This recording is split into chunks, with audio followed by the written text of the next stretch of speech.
सागर के मोती। भगवत भजन में परतंत्रता नहीं होती, यह सिद्धांत है। सांसारिक प्रतिकूलता भजन में बाधक नहीं होती, प्रतिकूलता में मनुष्य संसार से ऊंचा उठता है।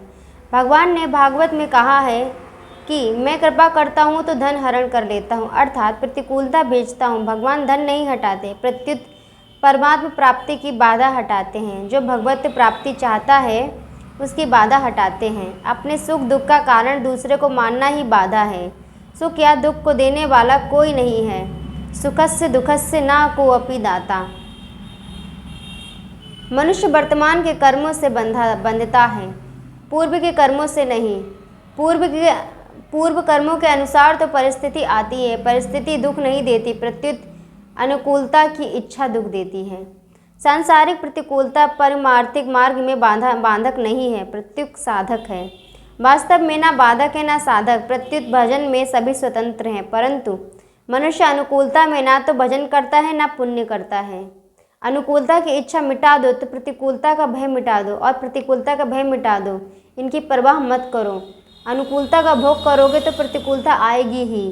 प्रतिकूलता से बाधा अपने सुख में आती है, भजन में नहीं। प्रतिकूलता आने पर विवेक काम ना करे तो द्रौपदी गजेंद्र की तरह भगवान को पुकारो। कोई हमारे प्रतिकूल हो या अनुकूल, हमारा काम है स्वार्थ और अभिमान का त्याग करके दूसरे का हित करना। दूसरा हमें सुख दे या दुख, जिस तरह से उसका हित हो वैसा काम करो। क्रोध करने से उसका हित होता हो तो वैसा करो। दंड देना राजा का काम है, हमारा ध्येय हित का हो। आतताई से रक्षा करना हमारा काम है। रक्षा करते हुए वह मर जाए तो पाप नहीं लगेगा। यद्यपि आतताई को मारने का पाप नहीं लगता, तथापि हमारे उद्देश्य मारने का नहीं होना चाहिए। अराजकता के समय सबका छात्र धर्म होता है। सभी प्रश्नों का उत्तर शास्त्र में है, हम जाने चाहे ना जाने। व्यवहार बिगड़ा है, परमार्थ नहीं। इसलिए व्यवहार सुधार की बड़ी भारी आवश्यकता है। कोई भी कर्म करते समय हम किस भाव उद्देश्य से कर्म कर रहे हैं, इसे जानने की बड़ी भारी आवश्यकता है। प्रायः साधक की दृष्टि क्रिया पर जाती है, भाव पर बहुत कम। भाव पर उद्देश्य पर दृष्टि रखे तो बहुत जल्दी उन्नति हो सकती है। दूसरों की अपेक्षा अपने में कमी देखना अच्छा है, पर अपने में कमी मानना ठीक नहीं। मन की चंचलता मिटाने की अपेक्षा बुद्धि की चंचलता मिटाना आवश्यक है। लोग मन की तरफ ध्यान देते हैं, बुद्धि की तरफ नहीं। बुद्धि मन से श्रेष्ठ है। भगवान ने गीता में मन की स्थिरता की अपेक्षा बुद्धि की स्थिरता को महत्व दिया है। बुद्धि ठीक होने से मन भी ठीक हो जाएगा। बुद्धि में एक परमात्म प्राप्ति का ही निश्चय हो। संसार मनुष्य शरीर से ही आरंभ हुआ है और मनुष्य शरीर में ही समाप्त हो सकता है। अभी समाप्ति का मौका है। गंगा गए गंगादास, यमुना गई यमुनादास, ये बुद्धि की चंचलता है। परमात्म प्राप्ति का एक निश्चित होना बुद्धि की स्थिरता है। जब तक भोग और संग्रह की आसक्ति है तब तक बुद्धि व्यवसायत्मिका नहीं हो सकती।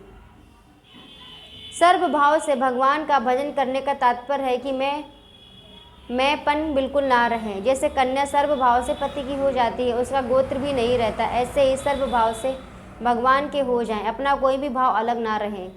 धन के द्वारा दूसरों का उपकार कभी नहीं हो सकता नहीं। जिसके भीतर धन की आसक्ति है वह उपकार नहीं कर सकता, वह परमात्मा की तरफ भी नहीं लग सकता। उपकार उदारता से होता है, धन से नहीं।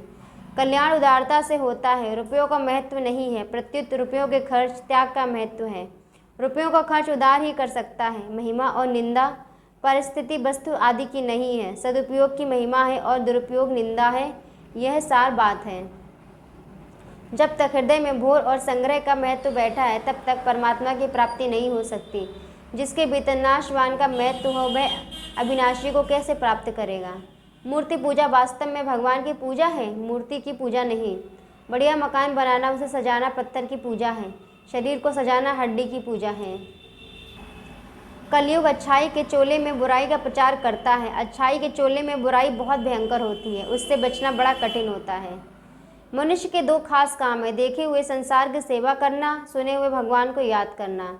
आपने आज तक जो निश्चय किया है कि ईश्वर ऐसा है, उसे याद करते रहो। नाम जप करते रहो तो असली भगवान की प्राप्ति हो जाएगी। दूसरे के द्वारा निश्चय किए गए रूप का उसकी मान्यता का खंडन मत करो। किसी की निंदा करोगे तो वह भगवान की निंदा होगी। जीव और ईश्वर परस्पर सखा हैं। द्वा सुपर्णा सयुजा सखाया। प्रत्येक मनुष्य भगवान का सखा है। भगवान कहते हैं, सखा सोच त्यागहु बल मोरे, सब विधि घटक काज में तोरे। अतः आप चिंता छोड़ दें। चिंता हो जाए तो हे नाथ पुकारें। जहाँ ममता नहीं, चाहे उनकी सेवा कर दो। चाहे जिनकी सेवा करते हो वहाँ से अपनी ममता हटा लो। ममता पुण्य को खा जाती है। चाहे भगवान के भजन कीर्तन ध्यान जप स्वाध्याय आदि में लग जाओ। चाहे संसार का जो भी काम करो भगवान के लिए करो। स्वार्थ का त्याग करके करो। किसी तरह से भगवान में लग जाओ। स्वीकृति स्वयं में होती है, चिंतन मन बुद्धि में होता है। आप माने या ना माने, स्वीकार करें या ना करें, सब कुछ परमात्मा ही है। हे नाथ, मैं आपका हूँ, काम तो इतना ही है।